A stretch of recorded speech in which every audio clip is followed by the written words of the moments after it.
All right, so today we're going to be doing lecture 7, relations and functions. So I wanted to start this off with a definition. I wanted to define what a relation is and what a function is and how they're different. So let's go ahead and take a look at that. Let me go ahead and change to white and let me get a marker. So, relation. A relation is a set of ordered pairs. A set of ordered pairs. That's it.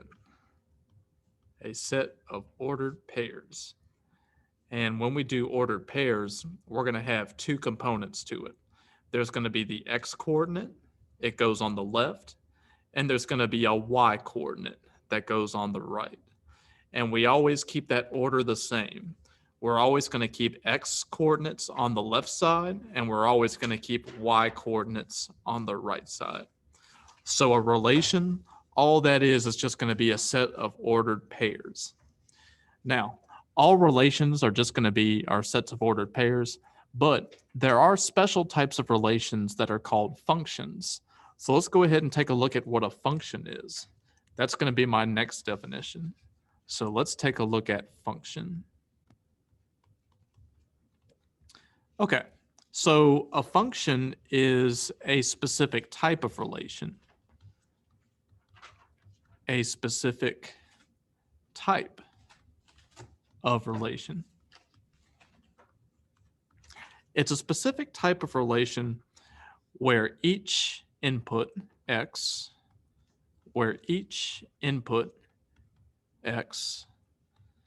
you know how we call x coordinate the input and we call y coordinates the output, right? So it's a specific type of relation where each input x has only one output,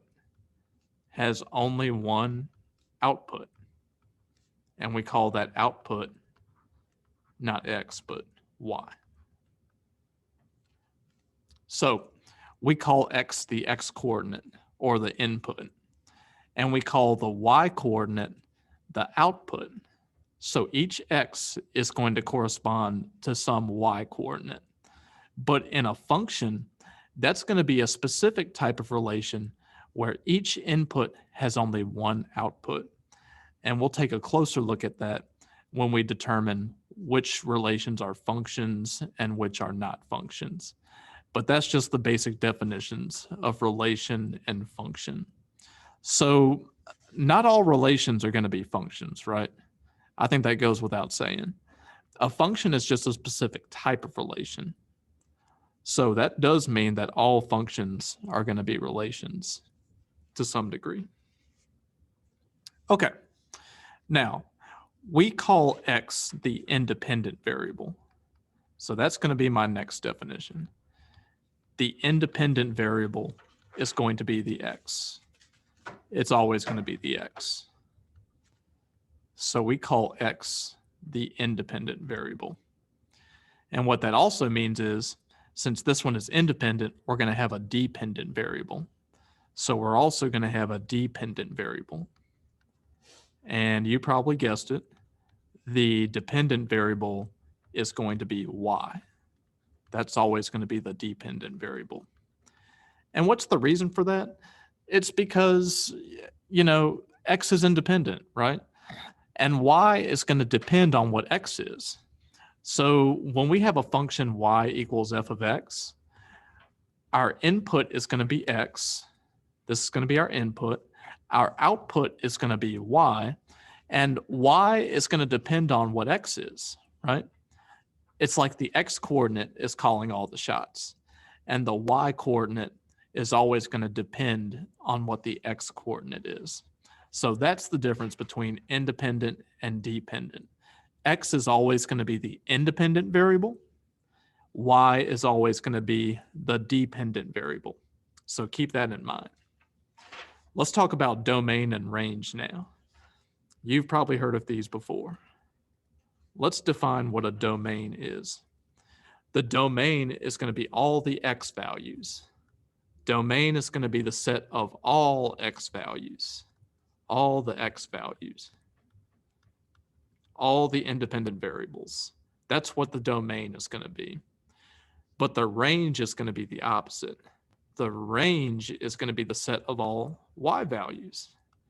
The set of all y values. The set of all the dependent variables. That's going to be the range. And we learned about this in Algebra 1, right? That's the difference between the domain and the range. So I'll leave this up there for a few seconds so you guys can get that down.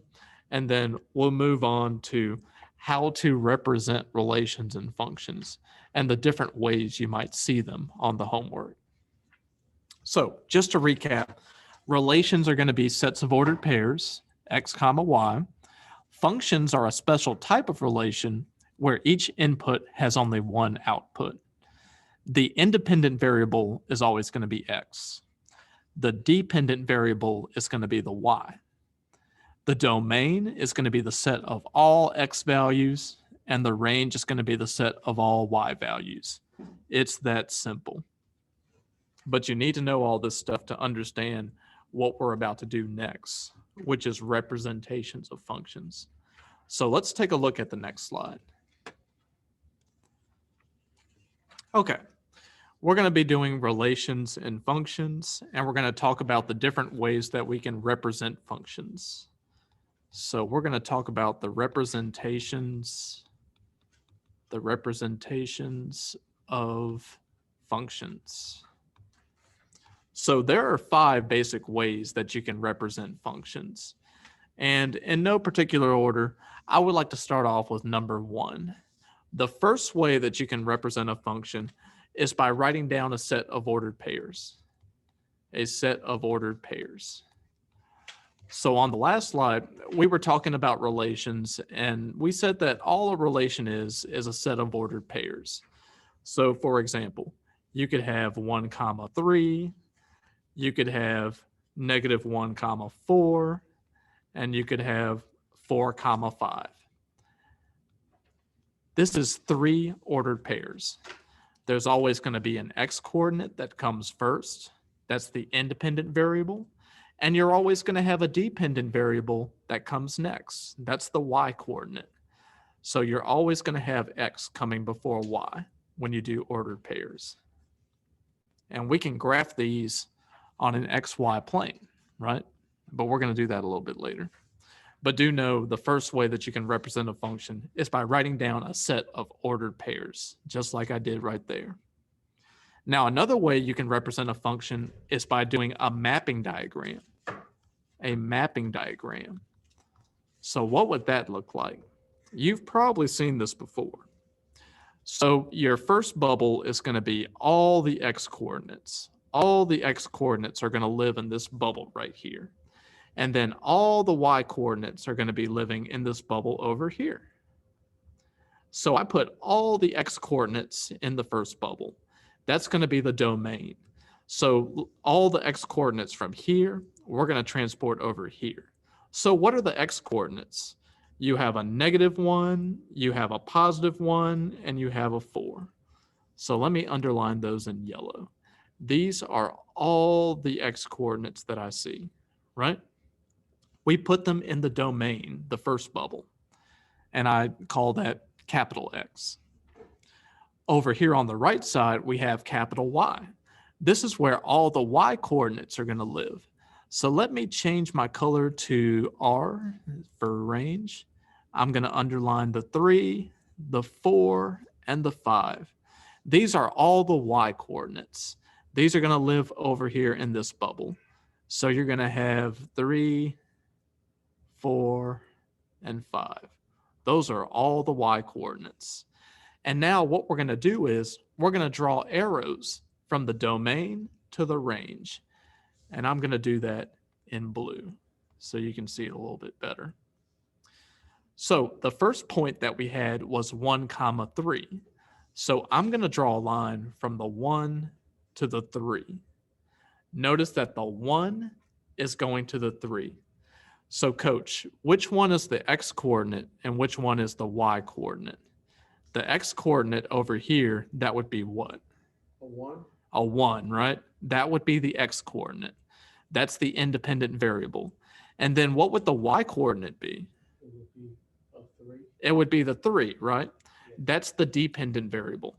So what I did was I drew a line from 1 to 3, as if to say the 1 is always going to be connected to the 3, right?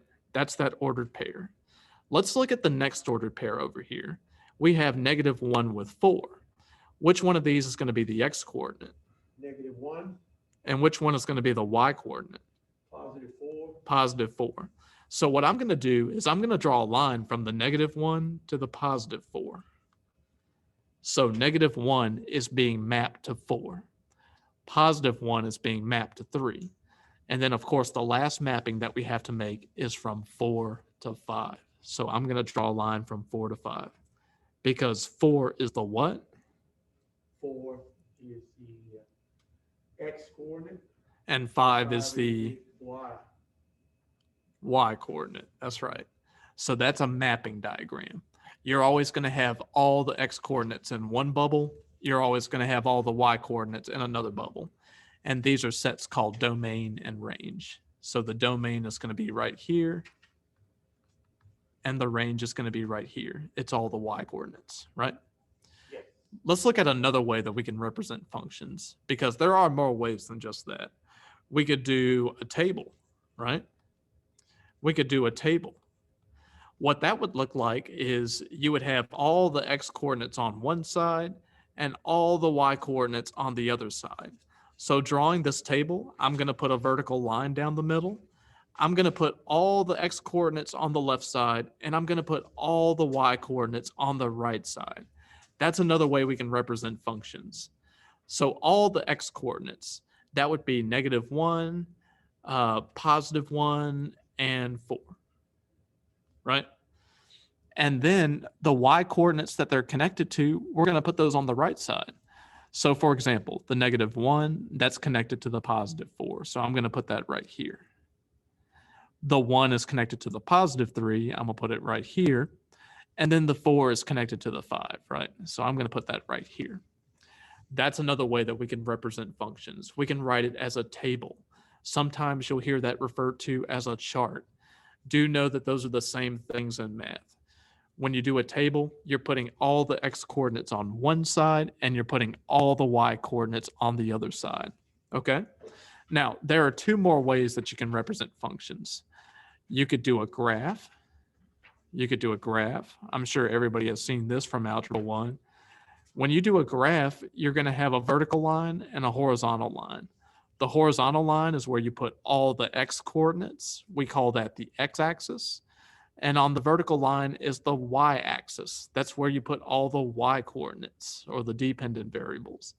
So if I wanted to graph these 3 points, I would go 1 to the right and 3 up.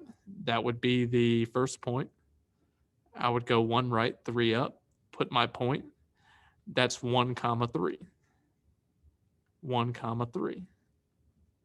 So notice I go 1 to the right and 3 up. That's because the x-coordinate is 1 and the y-coordinate is 3. So I'm going 3 up. What would the next point look like? -1, 4. Well, since it's -1 on the x-axis, I would have to go 1 to the left. And then since it's 4 on the y-axis, I would go 4 up. So I would put my point right here. That would be -1, 4. -1, 4. And then the last point that we're going to graph is the 4, 5. So for the 4, 5, I know I need to go 4 to the right, and I know I need to go 5 up. So this point would be sort of right here at y = 5. So this would be the point 4, 5. That's another way you can represent a function. You can graph it on the xy plane. And then the last way you can represent a function is by a formula, a simple formula. So let me give you an example of this.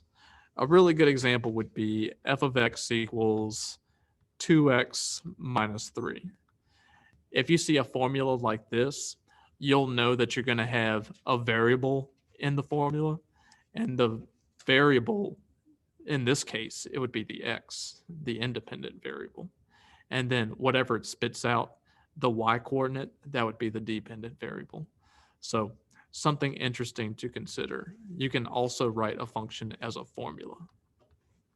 where this is the independent variable, the x. So those are the 5 ways that you can represent a function.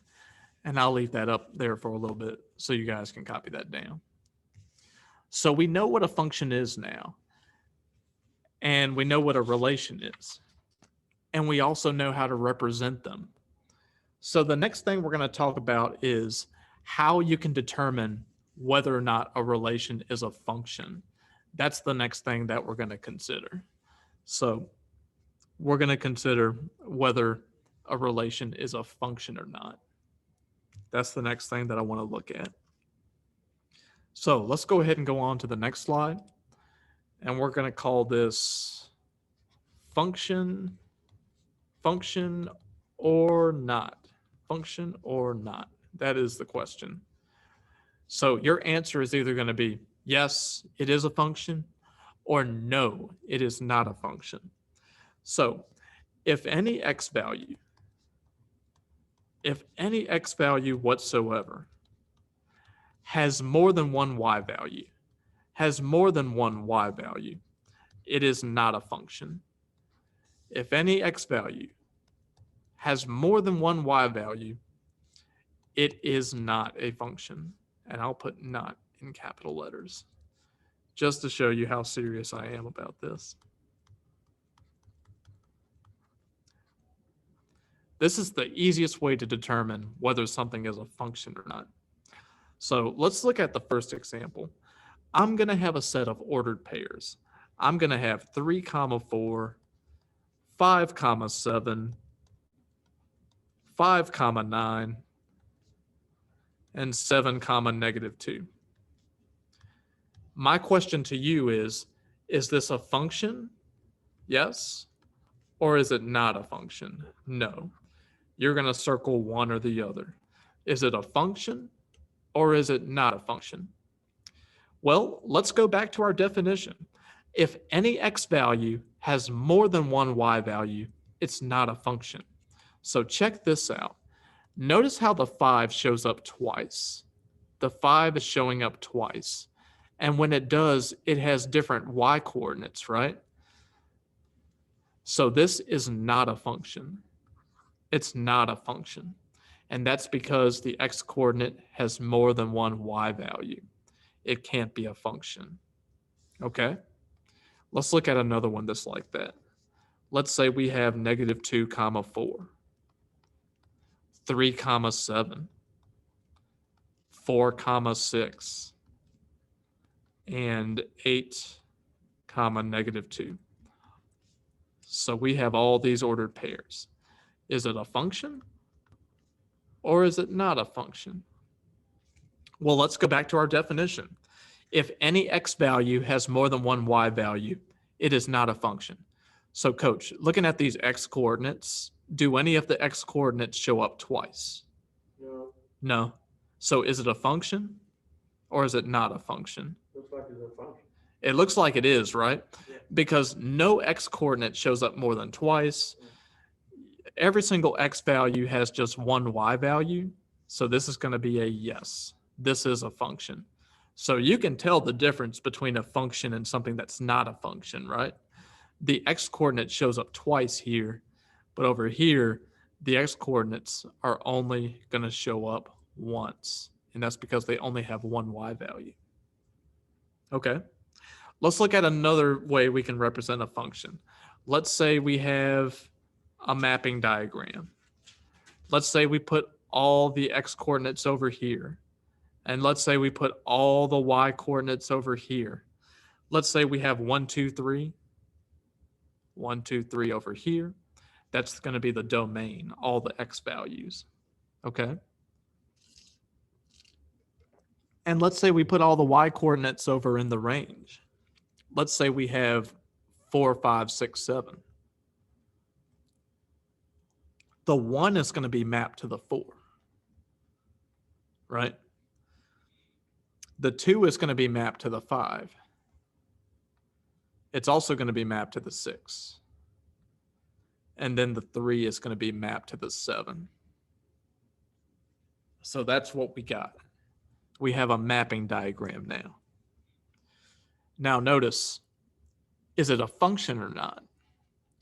Well, let's go back to the definition. If any x value has more than one y value, it is not a function. So notice how the 2 has two different y values. It has a 5 that it's being mapped to, and it has a 6 that it's being mapped to. So, Coach, is that a function? No, it's not a function. Good. It's not a function because 2 has more than one y value, 5 and 6. But let's look at a case that's a little bit different. Let's say we have a mapping where we have a domain of 1, 2, 3, and A, B, C, where the 1 is being mapped to the A, the 2 is being mapped to the B, and the 3 is being mapped to the C. Is this a function? Yes, it is. Why is that? It's because every single x value has just one y value. So this would be a function. Yes.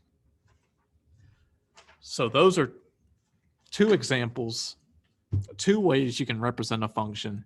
You can represent it by ordered pairs, and you can represent it by mappings. And we know whether it's a function or not, whether each x value has more than one y value or not. Okay? Now, let's talk about graphs, because this is also very important. Let's consider the vertical line test next. So, whenever you have a graph of something, you can graph it on Desmos or you can graph it on a graphing calculator. We consider whether or not it's a function or not by looking at the vertical line test. So that's the next thing that I want to talk about. The vertical line test. That kind of looks like an E. Let me fix that. Vertical. There we go. The vertical line test. This is used to determine whether we have a function. So function or not a function. This will help us out with that. So you can determine whether it's a function or not. And the vertical line test is always used for graphs. It's always used for graphs. So here's the way it works. You're going to draw a vertical line down the graph. It could be anywhere. And if the vertical line goes through 2 or more points, then that's not going to be a function. So let's take a look at this first example that I have. Let's say I was to graph y equals x squared. Y equals x squared. You would have this graph where you have a U shape, right? This is y equals x squared. If you were to graph this, you would get a U shape. And now, let's say on the other side, you graph a different type of relation. Let's say you graph x equals y squared. X equals y squared. This would be totally different. This would actually be a sideways U shape. So it would look kind of like this if you were to graph it. Okay? Which one of these is the function? Which one of these is the function? Because one of these is going to be a function, the other one is not. We're going to use the vertical line test to figure that out. So let me change my color to red. Good. And I'm going to draw vertical lines. I'm going to draw a vertical line right here. I'm going to draw a vertical line right here. And right here. So we're drawing our vertical lines, and we're going to see how many points they go through. This first line over here only goes through 1 point. It only goes through 1 point of the graph. The next one also only goes through 1 point. And then the last one that we drew, it only goes through 1 point as well. So this is a function. This is a function. But what about the other one? Why is it so different? Well, let's draw our vertical lines and figure it out. I'm going to draw a vertical line right here, right here, right here. Pretend they're all vertical, right? How many points do these vertical lines pass through? Well, the first one passes through 2 points. The next one also passes through 2 points. And then the last one passes through 2 points. So because it passes through more than 1 point, this is not a function. This is not a function. So do you see the difference between functions and functions that are not functions? Relations that are not functions? If you do the vertical line test, it's pretty easy to figure it out. If you draw a vertical line and it only goes through 1 point, then it is a function for every vertical line that you can draw. But if you draw any vertical line and it goes through more than 1 point, then that would not be a function. So that's why this first one is a function and this one is not. And that's the vertical line test. So let's kind of formalize this a little bit. I'm going to change my color to blue. Okay. We'll say if any vertical line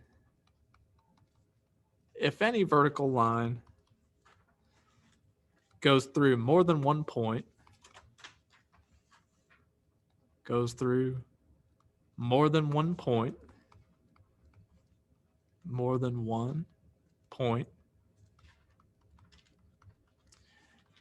it is not a function.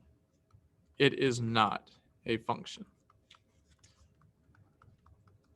So basically, this function over here fails the vertical line test because you go through more than 1 point. But over here, this one passes the vertical line test because for every vertical line that you draw on the function, it only goes through 1 point. So 1 point, it is a function.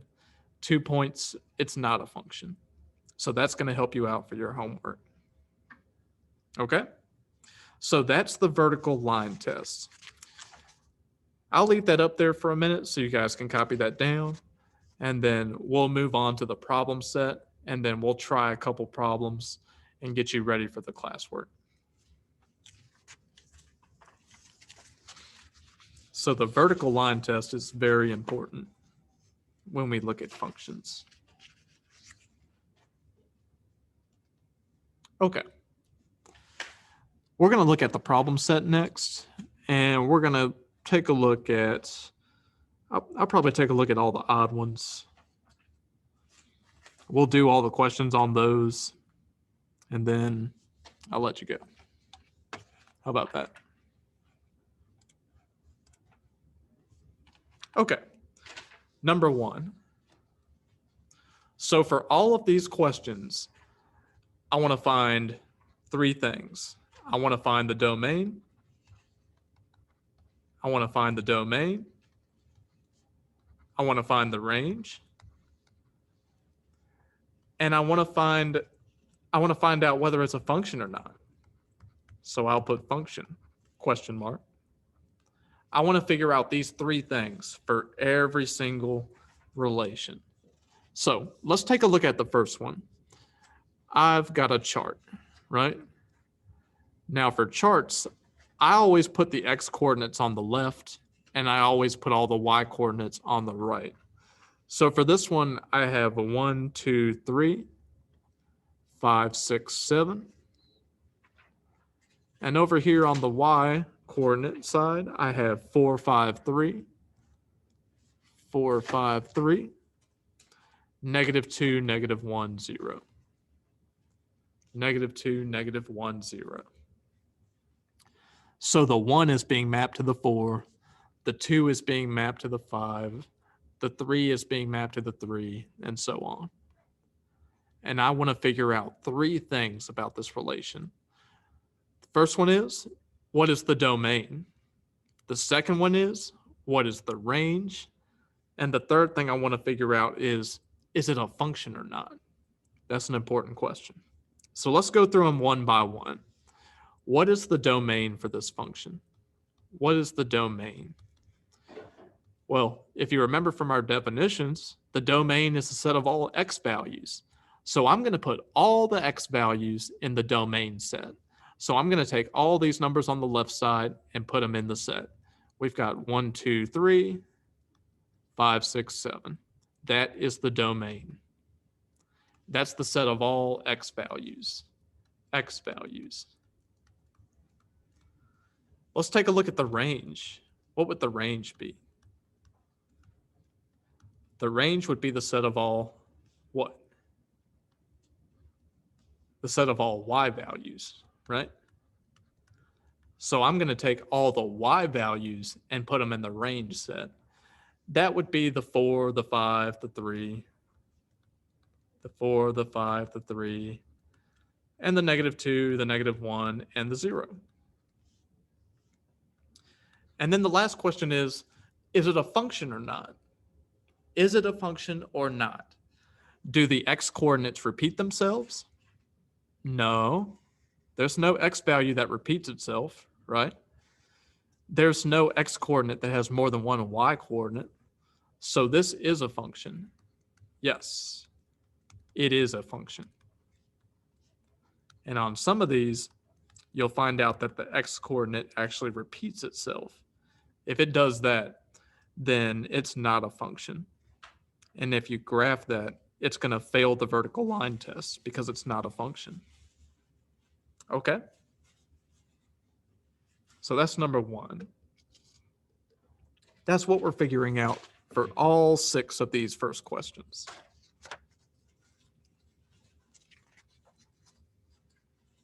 Okay. And then you're going to have questions that involve the vertical line test.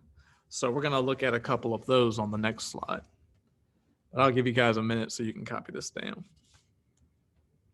So you're going to be figuring out domain, range, and whether or not it's a function.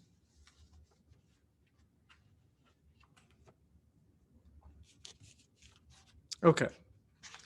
Let's take a look at some of the vertical line test questions because I have 9 of those. We'll take a look at a couple. Let's look at 1, 3, and 5. All right. So number 1 is going to look like this. It's going to be a circle. Number 3 is going to look like this. It's going to be a line that kind of dips down and then goes up, kind of like that. That's number 3. And number 5 is going to look like this. Number 5 is going to look like this. It's going to be, kind of looks like a fish. And what we're trying to figure out for all 3 of these is it a function or not? Is it a function or not? And to do that, we're going to use the vertical line test. Vertical line test. So take a minute, go ahead and try these 3. Write down your answers, whether it's yes or no. Do you think that number 1 is a function or not? How about number 3? How about number 5? You're going to be using the vertical line test. So I'll give you a minute on that. Go ahead and try those.